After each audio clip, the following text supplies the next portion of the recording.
This video is brought to you by Refrigeration Technologies, supplying HVAC techs and owners with top-rated chemicals for the last several decades, including Viper Spray Coil Cleaner, the Green EVAP Plus with enzymes, and also Big Blue, the best bubble leak detector on the market today.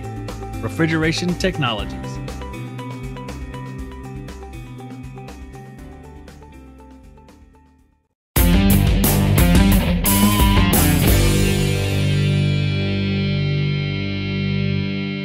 So yesterday, or the day before that, I don't remember, we were talking about vacuum stuff. We were talking about the True Blue hoses. We had a podcast that was released yesterday, so I guess it was a few days ago on the radio. Well, Bergman got in touch with me last night, and he wanted to come on here and say why the True Blue hoses were the best hoses under the sun, which is great. And we're going to do that. But I thought to myself, and in fact, we were going to do it today. He was going to call in and talk, but I thought about it. I said, you know what? I need to really get my hands on all these different hoses and test them. Because we take the word of everybody in the field of what is the best, everybody that manufactures these things. No offense to Bergman or Navac or Hillmore, anybody out there, but I'm going to get my hands on them and try them first. Now, there's a big problem with getting your hands on True Blue hoses right now. The fact is they're very hard to come by because everyone's buying them, because the marketing was successful. Everybody wants them, which is fine. They're probably really good. So I think I'm going to have to wait about 2 weeks to get a set because I have the email. I'll actually bring up the email here. Let's see. Oh, unprepared. Didn't have the email ready. That's okay. I'm going to go over there because I emailed Bill at TrueTech to see how long it was really going to be because there's a 5 to 10 day waiting on their website, but it's 5 to 10 on a lot of their stuff. So you figure that it's just a generic thing they put up. So I was kind of curious, how long will it take? I don't remember what email I used. Here we go. We are expecting to have our shipment of True Blue starter kits to ship to us by the end of next week. Early the following week of the 20th, they will be back in stock. So the 20th, so that's 2 weeks away when they're going to be back in stock. So it's going to be a while. So probably going to wait on that interview with Jim, which is fine because we'll get some Measure Quick stuff in there too and stuff like that. So here's what I'm going to do. I'm going to get this True Blue starter set because I'm not made of money. I can't get the big set of everything, which is fine, whatever. Jim actually volunteered to send me some hoses. He said he would look around and see if he could find some, but I told him no, because to be impartial, since I'm going to test these myself, it's not like one of these reviews where someone sends me a tool and I send it out to like Brad Hicks to review or AK to review. They'll do an impartial job. If I'm not going to be able to do an impartial job because they're like a sponsor or something, that's not really good for you guys. So I want to buy these things with my own money so we can test them against Appion, which I also had to buy. I've never owned an Appion hose in my life. The core removers are awesome. I have owned those. I should still have some of those laying around here somewhere. So I figured I'd do a three-way contest. True Blue, which is a 3/4 inch hose, I guess, against Appion's largest hose, which I guess is half-inch. That's what Jim said. Half-inch hose from Appion. And then I think I can get my hands on a 5/8 hose from Yellow Jacket. It looks like they were available online. So I'll do all three hoses. Just try to pull down a vacuum as far as it'll go. Hook it right to the pump. Put a micron gauge on the other end, cap off the other entrances into the pump, just see how far we can pull down. What's the ultimate vacuum we can reach? I'll use no core tools on that. I'll test the core tools separately. I'll definitely want to test those core tools too because Yellow Jacket makes a core tool, AccuTools has their core tool, Appion has a core tool. So they all have core tools. So I'm really interested to see how that's going to go. Again, guys, if you want to call in, it's 910-970-0774. And you don't have to talk about this. You can talk about anything. In fact, I'll bribe you. We'll give you a shirt for calling in. Come on, call in. We did this last week. I still have to send those out, by the way, to David Duda and to Ted Cook. You have shirts coming. I actually had to go open the Cowboys of HVAC box and find some shirts. I know we have them, so I had to send them to you. So let's see. We have a text coming through here. You need volume to get an accurate vacuum. Well, what I'm trying to do is seeing how far you can possibly reach because these hoses are supposed to be permeable to a certain degree. Not a very large degree, but we could do it on a recovery cylinder or something too. But I figure if a hose is not good, you won't be able to pull down as far. And if they all pull down to like 10 microns, we'll have to step it up a little bit, add a little bit of volume to it, like a recovery cylinder. Now, if you want to text in, that's fine too. Again, that number is 910-970-0774. I'm not a laboratory, so we're going to work our way through this stuff. It'll be at least 3 or 4 weeks before I have all the gear because I had to buy all this stuff. I have a Yellow Jacket vacuum rated hose, but it's not a 5/8 hose. It's a 3/8. And it's been around for so long, I'd hate to make it part of the test because it's old. I'll at least have to change the gaskets on it. I'm sure the hose is fine, but the gaskets will have to be changed, obviously. So I'll probably get the larger hose because I want something that's comparable to the AccuTools hose, which is being touted as the best hose. Can't believe we're talking about hoses so much. Can you believe this, guys? This is crazy. This is crazy. So like I said, I'm sending Ted out some Cowboys of HVAC shirts. If you want to win one of those, be my guest. I'm actually wearing the hat right now. We have another text. That's right. Nick has already said his piece on the vacuum discussion. Nick, you can call in for something else. You guys can call in for anything. You could talk about what lunch you had today. The point is to get you guys on the air talking about whatever you want. It doesn't matter. I mean, I can talk about what I want. Who cares about that, though? Vacuum hoses? We're going to beat this subject to death over the next few weeks because there's going to be so much true blue crap on the internet. You're going to get sick of them. We're going to be making fun of them. We're going to be calling them pool noodles, all sorts of stuff. We have texts coming from every which way. This one is from my wife. I'll have to check this one out in the middle. Wait a second. An extra wide baby shade car seat. Awesome. See if these are better fit for the van. She doesn't know what I'm doing right now. She doesn't respect my profession. Anyway, that's fine. Our baby shade only blocks half the window. So little Jackson Systems is sitting in his seat. And if the sun's at a certain angle, it still gets him right in the eyeballs. So I had to move the little thing around. And two of them don't fit side by side because the window's not big enough. So this horrible catch-22, we're grappling with this in our personal life. So anyway, we were talking about vacuum hoses. So what kind of pump am I going to use? I'm going to use my old JB vacuum pump. It's a 7 CFM. I forget what it's called. The Eliminator, the Dominator. I don't know. The Regurgitator. I don't know what it is. And I don't really care what they're called anyway. I think they're all pretty much the same thing. If they say a certain CFM, they should be the same thing. No matter if it's Field Piece or JB or Hillmore. In fact, someone put something up online the other day. It showed the Hillmore pump and like 3 or 4 other pumps side by side. Now look like they were the exact same pump. I don't remember who that is. Another message from Twitter. I hate Twitter though. I hate Facebook too, really. I'm down to like 2 Facebook groups and I'm barely hanging on, guys, because I'm kind of doing a little experiment here to see if it affects the downloads of the podcast at all. And so far, it really hasn't. The podcast has been pretty steady. So if anyone wants to call in, 910-970-0774. I won't stay on here too terribly long if you guys are busy at work. I see some of you are listening right now. We just want to get some stories out there, guys. We just want to talk to you guys. And like I said, I will literally give you a shirt. I'm bribing you to talk for 2 minutes. That's all you need. 2 minutes of talking, guys. Well, the guys out in the field want to hear from you. What are you doing? Did you have Burger King for lunch? Do you like the Whopper Jr.? Do you like the lettuce? That's what we're trying to say here. Did you go by Little Caesars? If so, are you near a bathroom just in case? I like Little Caesars, but you know what? I call it Little Squeezers for a reason. It's good, but you got to plan out the rest of your day around it. I'm just saying. You guys know what I'm talking about. It's like going to the Chinese food restaurant. Kung Pao chicken? Kung Pao! You know what I'm saying? Okay.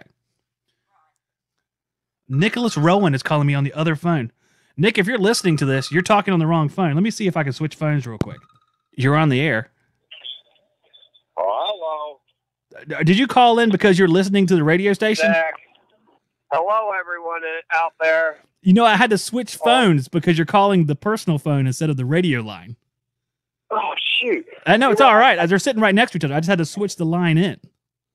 Oh, I was trying to get the other number. You said it so fast, couldn't get it in time. That's what I'm worried about. I say it so fast. Yeah, it's hot in our nation's capital. Busy making us money. So what are you doing today? Man, I went to, my first call was no air conditioner on an Infinity system. Got there, and the Infinity system was installed in a crawl space. Well, the blower motor wasn't coming on. And, according to the circuit board, it was flashing, saying the blower motor was supposed to be coming on. So I had 12 volts going to the blower and 240. So probably a bad blower motor. But the people were just draining the drain right into the crawl space.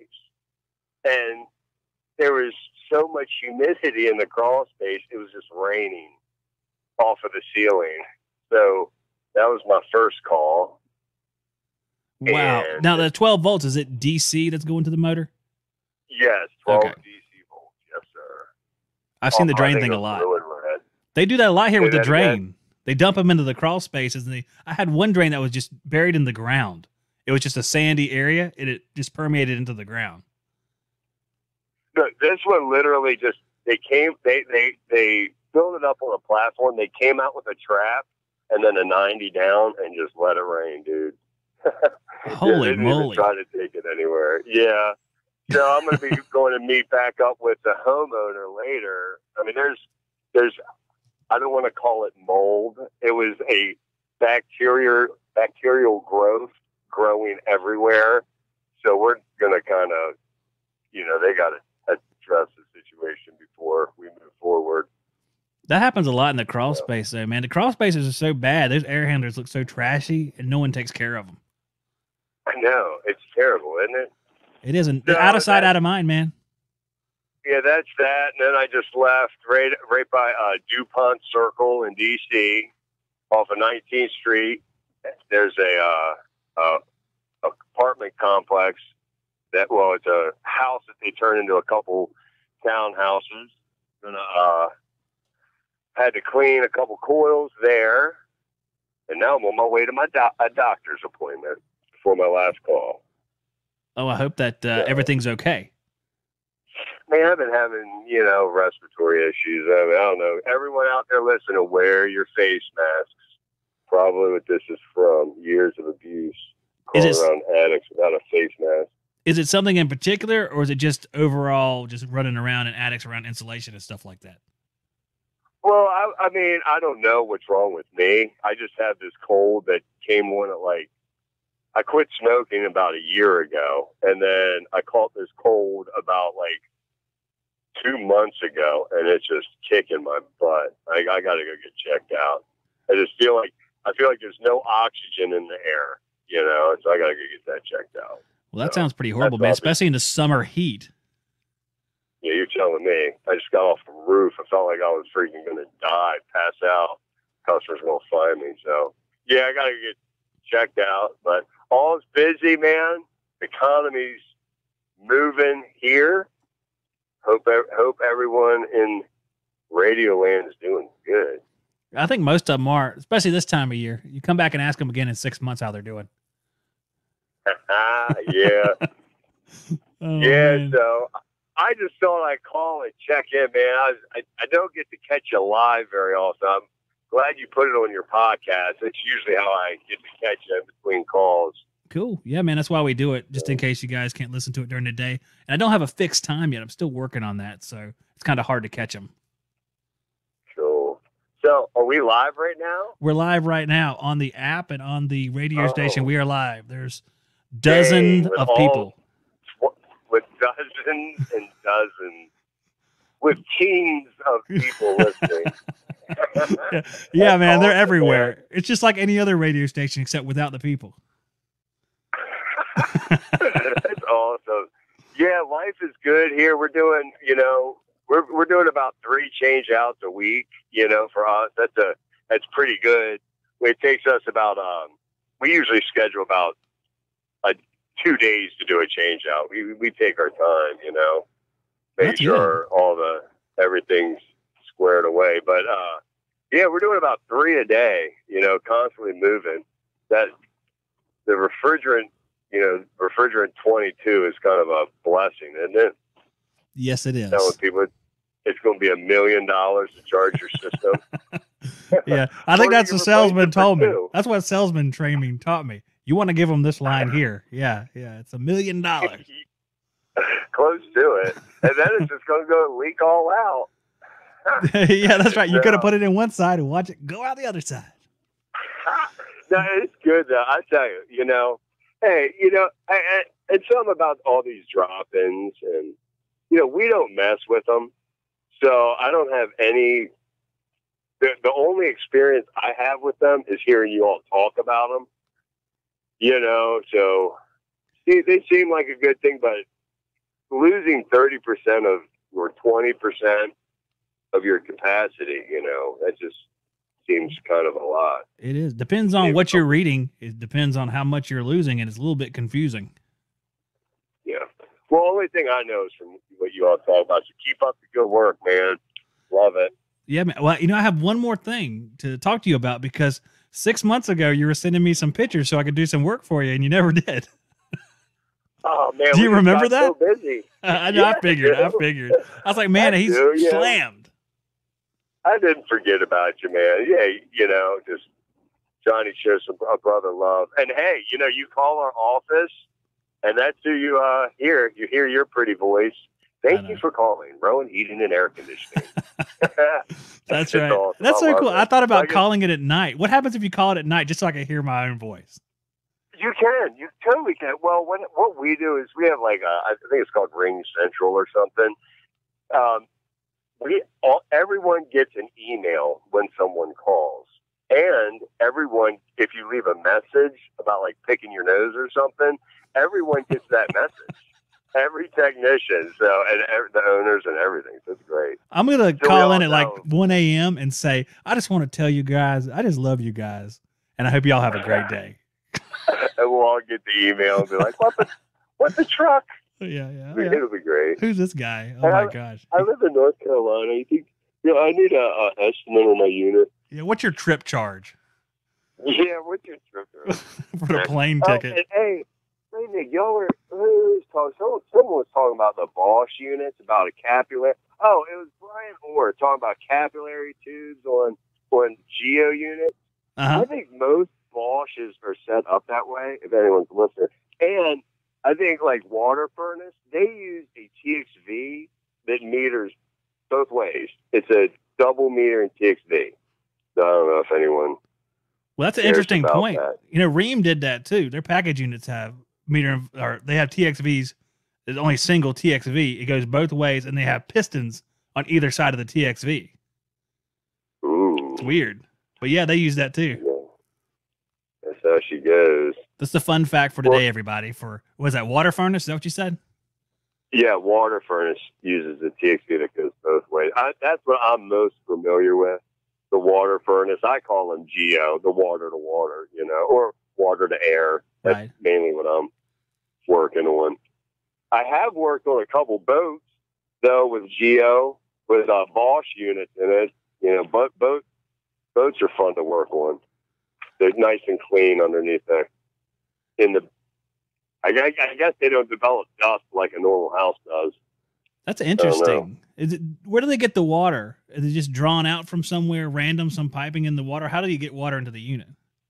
It's usually pulled right through, right from the hall. They suck water from the ocean, and then that goes through a heat exchanger, and then the Geo unit has water flowing through, like a flat plate heat exchanger. Yeah. Where that way it didn't bring in the salt water right through the coax cable. So that's what I've seen. That's pretty cool. The only one I haven't seen like that, it was on a pool heater, that they use a water-to-water Geo unit where I posted on, I think, HVAC School or something, where the refrigeration system was completely full of water. Because they didn't do that heat exchanger, it ruptured the coax cable. I saw somebody do that where they pushed the Schrader valves in and water shot out of it. That might have been my post. Yes, that might have been me. That was pretty funny. I was kind of wondering how often that sort of thing happened. First time I've ever seen that. It's always because the unit wasn't set up right.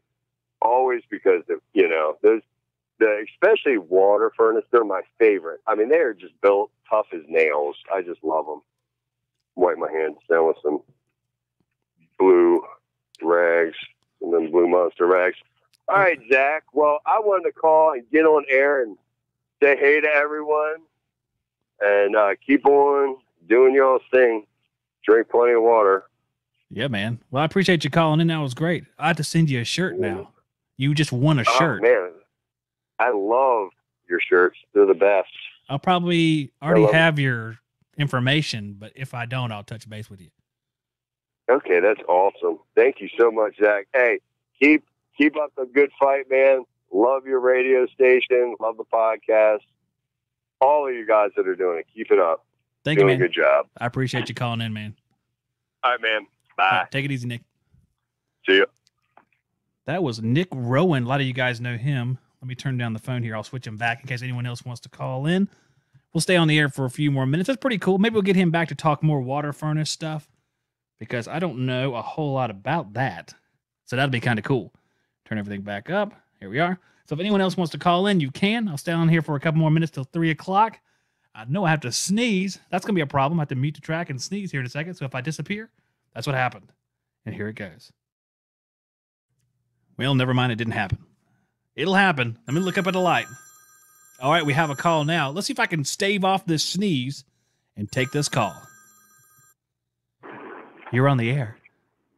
What's up, Mr. Ciota? Well, if it's Billy Knoth from the Tool Pros podcast, what's happening, man? Not a whole hell of a lot, man. Are you running calls today? I am not at the moment. I like Nick just said, I was listening to him and I was just heading back from a doctor's appointment. So I'm out for the day. So I don't know. So is everything okay with you? Yeah, just routine checkup, nothing crazy. Are you changing filters and oil and stuff? Yeah, for the most part, right? Okay, man. So what's been happening, man? Haven't heard much from you here lately. I've just been plugging away. I mean, we've been super busy here. We just 90 some odd degrees for the last, 2 weeks, which is not usual for here.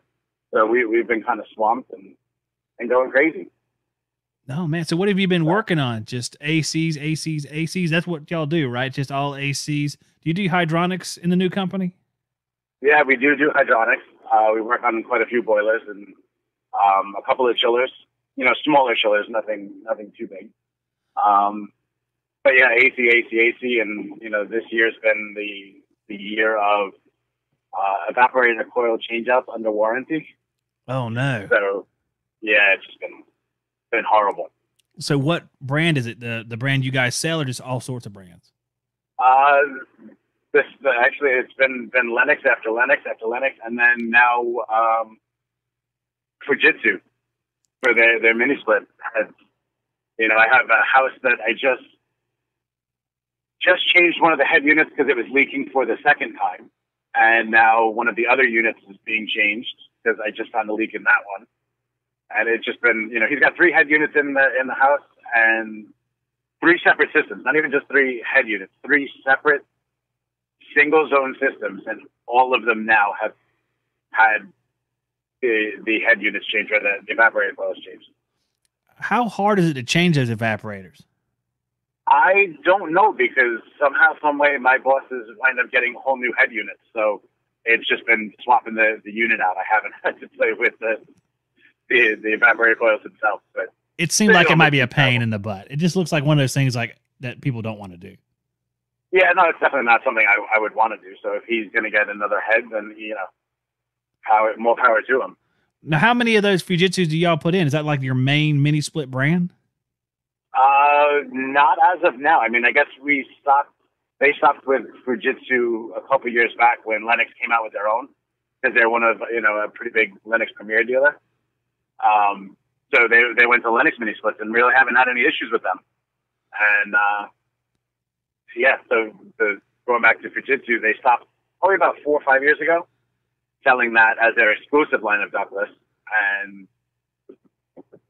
probably that last year or two has been nothing but problems with them. So, well, will you only work at places that sell Linux? Is that what you say in the interviews? No, it just happens to be, and this shop that I'm at, is literally the next town over from where I was working previous. And I don't know how we got to be Lennox dealers that close because I didn't think that was allowed. But yeah, it's, 22 years into this career and, being solely Lennox. I know a lot of guys bash them, but I never would until now. This year has been horrible. So. Well, you can bash them if you've had to change out a bunch of coils, but I call that short-term bashing. It's just because you're pissed off from what you have to do that day. Long-term bashing, I think, in general is probably foolish, but short-term, it's okay. Yeah, I mean, it's been a bad year. Between me and we've got 5 other guys in the field, and we're each changing an evaporator coil probably a week, and Wow. we have been since the summer started. It's been really bad. So I guess these are the copper ones? Yeah. Yeah, Okay. aluminum copper coil, copper tubing, aluminum fin.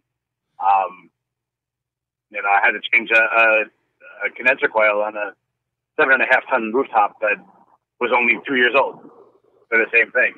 Just popped a hole in the middle of it, and actually popped 3 holes in the middle of it. That was tube and fin as well? Tube and fin as well. Oh, okay. I haven't had I changed one micro channel last summer, which was only 6 months old, and that one started leaking. Oh, wow. Is that the only one of those, though? Is there any foundation to this whole I hate microchannel thing? Does it fly with Linux, or do you not have many problems with them? I haven't had too many problems on the Linux side of it. I thought I was going to, since the unit I changed the condenser coil on last year was one of the first, that I had really gotten into with Linux, right? As far as microchannel on their commercial stuff. And to be honest, I was a little nervous, but all the other ones that I put in later that summer and we've done so far this year, nothing's been a problem. So, I recommend putting hail guards on everything. We don't have too much in the way of hail and nasty storms, but seeing as bad as it could be, we recommend putting hail guards on anything with a microchannel, just to possibly alleviate any of that damage. Well, thinking about storms and stuff like that, now how big was Hurricane Sandy up there where you're at? Hurricane Sandy was huge. We had a lot of wind. We did not, we had periods of rain like you would during any tropical storm. But the tidal surge was the worst for us. The whole South Shore of Long Island was underwater. Even the shop I was at, we had 3.5 feet of the bay water that actually, came up and through our shop and continued down the road. So, wow. Yeah, it was pretty bad. That's incredible. So there was 3.5 foot of water in y'all's shop? Yep. Holy cow. Wow. I didn't know it was that bad. I know there's a lot of stories about Hurricane Sandy, and truthfully, we have so many hurricanes down here. Sometimes I brush them off, but when you really research into it, you'll see how bad it really was. It's up there with a lot of the bad storms we've had down here, and we're not used to hearing it from up there. And you figure, this October will be 6 years since Sandy hit, and they're still under construction, south of what we call Montauk Highway, which was kind of anything south of that was almost devastated, in a lot of spots on Long Island. And the houses are still being lifted. They're still under renovation. There's still a lot of houses that people just walked away from and are just, zombie empty houses. Wow. Little Detroit syndrome. Yeah. Yeah, exactly. You know what's odd? You've been on YouTube for a long time, and you've been affiliated with the rest of us YouTubers for a long time. When I started talking about Hurricane Sandy, the first person I thought of was Sheetrock Girl. Do you remember her? Yes, I do. For some reason, I thought about that because they made some video about her air conditioners after Hurricane Sandy, and I can still picture her just twirling around in front of them or something. Yep. I don't know. You guys can check that out. I don't know if she's still there or not. It's literally been years since I thought about that. Yeah. But as soon as I said Hurricane Sandy. So, wow. So you worked at the same shop for 20 years, and now you've worked at a different shop for a year or two. Have you made the adjustment? Is it like a new family now or what?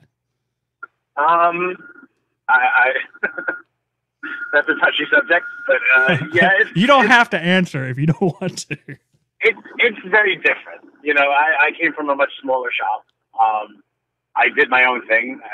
I know what my boss expected of me and what I needed to do. So I ran myself, and now, being run by somebody else is taking quite a bit of adjustment, and the inefficiencies kind of drive me nuts. But that's I guess the inner office politics that I'm not used to. Coming from such a smaller company where I knew what service calls I had to get done for the day. I went out, I did them, and that was it. This is waiting for somebody to dispatch me from one call to the next, and I don't like it. I don't like that end of it. Well, how many employees are at the new company versus the old company?